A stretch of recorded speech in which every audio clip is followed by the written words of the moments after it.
Bonsoir Antoine, Emmanuel Beaujean, France Football. Qu'est-ce que vous pensez du Ludovic Blas 2023? On a l'impression qu'il est un tout petit peu moins influent dans le jeu, mais ultra réaliste et décisif. Pas tout à fait d'accord avec vous. Hein. Mais là, j'ai positionné aussi très haut. Hein. Il était donc aux côtés de Mostafa. Mais normalement, dans notre schéma en 4-3-3, il est dans un couloir.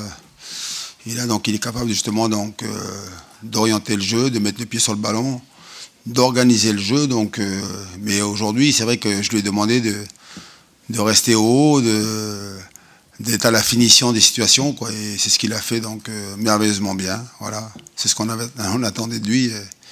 Il nous a permis donc de garder un espoir pour ce match retour. Coach, il faut parler quand même de ce match, cette performance exceptionnelle. Quel est votre premier sentiment après ce 1 partout à Juve? Je sais que c'est que la première mi-temps, mais quand même un partout à Turin, c'est quelque chose, non? Non, mais c'est un grand bravo à mes joueurs qui ont été héroïques, qui ont été solides. On savait qu'en face, il y a une grande équipe de grands joueurs, que ça allait pousser, qu'on allait souffrir. Mais on a fait bloc, on a fait front, puis surtout on a été capable de jouer, on a été capable de tenir ce ballon, même si en première mi-temps, il nous a manqué de la justesse, un peu plus de présence dans la surface adverse, mais en deuxième mi-temps, on a lâché un peu plus les chevaux. On savait qu'il fallait ne pas prendre de but et puis essayer d'en marquer un. C'est ce que les joueurs ont réussi à faire. Donc beaucoup de fierté, content de cette prestation, mais on savait que si on veut espérer un exploit, un truc de dingue, il faut faire 2 grands matchs face à cette équipe de la Juve. Donc aujourd'hui, c'est un premier grand match. Le plus dur, ce sera de finir le travail jeudi, parce que je m'attends à une équipe de la Juve remontée comme tout. Voilà, ils sont vexés là. Donc ils vont venir chez nous avec de grosses ambitions. On s'attend aussi à souffrir comme ce soir, quoi. Est-ce que vous avez votre réaction sur l'ouverture du score? Il y a eu une crainte peut-être, parce que c'est dès la 13e, ça vient vite quand même, ce but. Mais complètement, il fallait être hermétique, et surtout dans le premier quart d'heure. Et quand je vois donc le score qui s'affiche avec un 1-0 au bout de la 13e, j'ai dit ça peut être compliqué pour nous, ça peut être chaud, quoi. Et par contre, on a bien défendu, on n'a pas été capable en première mi-temps, on a été timide, quoi. J'ai trouvé à vouloir donc justement préserver nos buts, on n'a pas été capable de soutenir nos attaquants.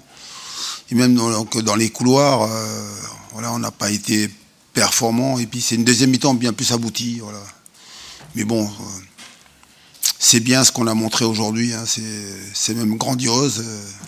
Mais ça se joue sur 2 manches. Voilà.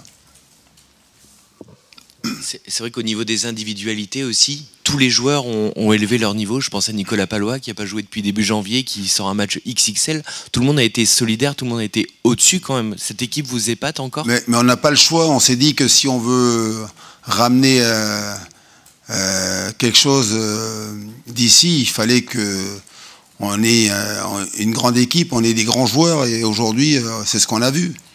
Et de Alban jusqu'à donc Mostafa, tout le monde a travaillé fort pour faire une grande performance, tenir tête à cette équipe, même si parfois donc ça s'est joué sur pas grand-chose.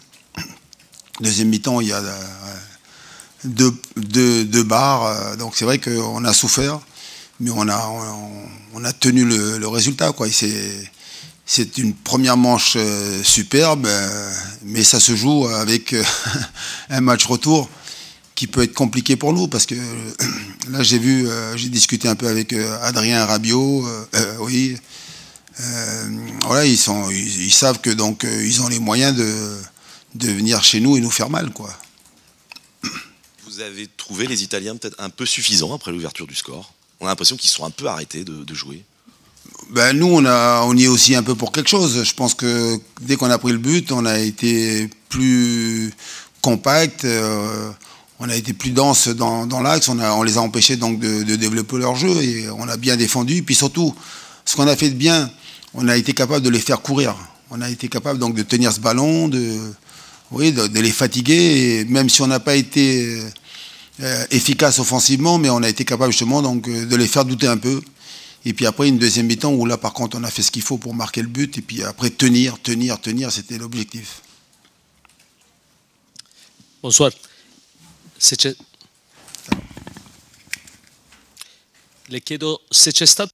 Bonsoir.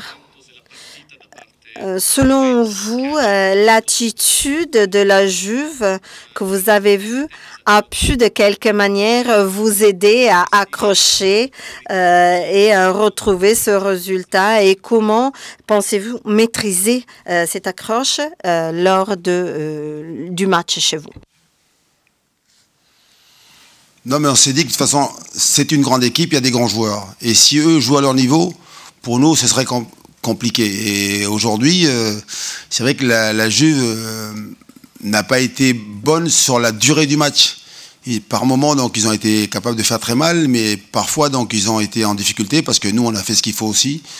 Donc, et nous, avec un grand match, on a été capable de tenir tête, faire nul. Après, par contre, au retour, je m'attends au même genre de match, quoi. Une équipe qui va vouloir donc venir chez nous, bien défendre et puis marquer un but, voire plusieurs buts. Alors à nous d'être solides, mais je m'attends à un match compliqué, quoi. Voilà. Et ils vont pas lâcher l'affaire comme ça, la Juventus. Il y a vraiment une grande équipe et des grands joueurs, donc on se méfie toujours. Alors, qu'est-ce que vous avez dit à vos joueurs à la mi-temps? Parce que c'était la même équipe, mais c'était pas la même équipe en deuxième période. Qu'est-ce qui s'est passé? L'idée, quand vous prenez un premier but comme ça a été le cas là, et puis tôt dans le match, et à la mi-temps vous arrivez avec 1-0, l'idée c'était de beaucoup mieux défendre, être encore plus solide, et puis essayer donc de faire douter et marquer. Voilà, et c'était donc la consigne, c'était ce que j'avais demandé aux joueurs, et les joueurs ils l'ont appliqué à merveille, parce que on a été capable, même si ça a été tiré un peu par les cheveux, de ne pas prendre de but. Voilà, la réussite on la provoque aussi, et puis surtout marquer un but qui nous donne beaucoup d'espoir pour le match retour, même si c'est pas gagné d'avance, mais ça va nous donner de l'énergie, de la force, pour essayer de faire quelque chose de grandiose, un exploit exceptionnel. Donc voilà, on est content du match, mais le plus dur, ça va être de finir le travail. À quoi avez-vous pensé dans les dernières minutes, ces moments d'arrêt de jeu, quand l'arbitre va checker la VAR? On est en Italie, il y a un possible pénalty, c'était la situation aussi contre Nice. Vous avez pensé à quoi? Vous êtes à la merci donc d'une décision de l'arbitre. Et j'ai revu les images de Nice tout de suite. Et là, par contre, j'ai vu un arbitre qui, lui, a bien montré que sentence fait main, parce que donc l'attaquant, en l'occurrence, s'appuie sur sentence et le déséquilibre au moment où il saute. Mais c'est vrai que l'arbitre peut siffler main, comme il l'a fait là, et siffler donc une faute du joueur italien. Voilà, on va dire que la réussite, elle a basculé de notre côté, voilà, aujourd'hui. Il faut espérer que voilà, ce soit le même cas jeudi prochain. C'est quand même assez courageux de la part d'un arbitre de faire ça. On est en Italie, on est à Turin. Grand club, grande équipe. Seconde. Ah oui, avec la pression en plus mise par le coach Allegri, avec tous les joueurs, ils étaient tous autour de l'arbitre. C'est vrai que mais bon, il a été impartial, il a été donc voilà, solide. Voilà. Il a pris la bonne décision, comme la dernière fois à Nice, quand l'arbitre prend une décision, c'est la bonne, parce que de toute façon on ne peut pas la changer, cette décision. Donc tant mieux pour nous. Vous avez pris la décision de mettre Marcus Coco à gauche dans votre dispositif. Alors c'était une double surprise, parce qu'en plus il n'avait quasiment pas joué cette saison. Ah bon? Il n'avait jamais joué à gauche. Donc pourquoi Marcus Coco à ce poste-là? Parce que donc déjà Ganago n'étant pas là, on a une pensée pour lui d'ailleurs, on a beaucoup joué pour lui. Andy Delors n'étant pas là, donc je me suis retrouvé à mettre une attaque avec Mostafa et Ludo Blas. Il manquait des joueurs offensifs, et dans mon esprit il fallait compenser, équilibrer. C'est pour ça qu'avec Fabien Sentence à droite, je savais que lui il allait beaucoup apporter offensivement, mais à gauche il fallait aussi quelqu'un pour amener de la vitesse, amener des dribbles, amener de la percussion. Voilà. C'est dans cet esprit. Pas avoir une équipe composée de trop de joueurs défensifs. Voilà, j'ai mixé comme ça. Et puis surtout, donc, je sais que Marcus, voilà, super état d'esprit, un garçon sur qui on peut compter, aller faire le boulot, voilà, et c'est bien. Bon, après, des fois, vous tentez des paris, ça ne marche pas. Sur cette manche, ça a marché. On espère que voilà, ce sera le cas donc, jeudi prochain, parce que c'est vraiment le sentiment que j'ai hein, pour avoir vécu ce genre de match-là en tant que joueur.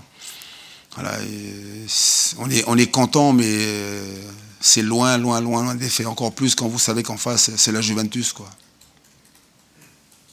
Antoine, certains supporters nantais qui avaient fait le déplacement n'ont pas pu entrer dans le stade pour le match, finalement. Je pense notamment à la Brigade Loire. Je ne sais pas si vous avez été mis au courant de ça. Non, du tout. Okay, du tout. Donc je ne sais pas si c'est ce qui explique notamment que le parquage n'était pas totalement plein. Oui, j'ai été surpris, mais je n'ai pas demandé. Je ne sais pas ce qui s'est passé. Voilà. Mais en tout cas, ce qui est sûr, c'est qu'à la Beaujoire, pour qu'on fasse un grand match et puis qu'on ait un grand Nantes, il faut des grands supporters. Voilà. Il n'y a pas de grande équipe sans grands supporters. Et on a besoin de tout le monde là-bas pour avoir une Beaujoire voilà, bouillante, à fond derrière nous, pour justement nous aider, parce que ça va être très compliqué le match du jeudi prochain face à ces grands joueurs donc, turinois. Coach, justement, c'est vrai que vous sortez d'un exploit majuscule. Il y a quand même ce match retour. À quoi vous vous attendez? Vous disiez qu'il fallait absolument pas hypothéquer les chances. Et surtout, comment maintenir l'équipe sous cette pression-là, avec Lens notamment dimanche? Déjà, il faut maintenant basculer sur le championnat. Voilà. On a vraiment le temps de penser à ce match retour. Chaque chose en son temps. Bien se reposer. Et je pense que pour préparer au mieux ce match retour, il faut faire un grand match encore à Lens. Voilà. Les victoires amènent la confiance, les victoires amènent l'énergie, la force. Et puis surtout, donc, il faut un peu de réussite. Et la réussite, tu la provoques aussi avec un public derrière toi qui va pousser aussi. Voilà, tous ensemble, j'espère qu'on sera capable de faire quelque chose d'unique. Voilà. Quand on est des nains comme Nantes, mais on est affamé, voilà, on est ambitieux, il faut être capable justement, donc il faut rêver grand. Voilà.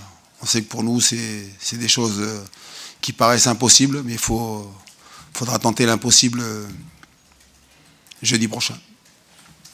Voilà, merci à vous. Ok, bonne soirée, bon retour.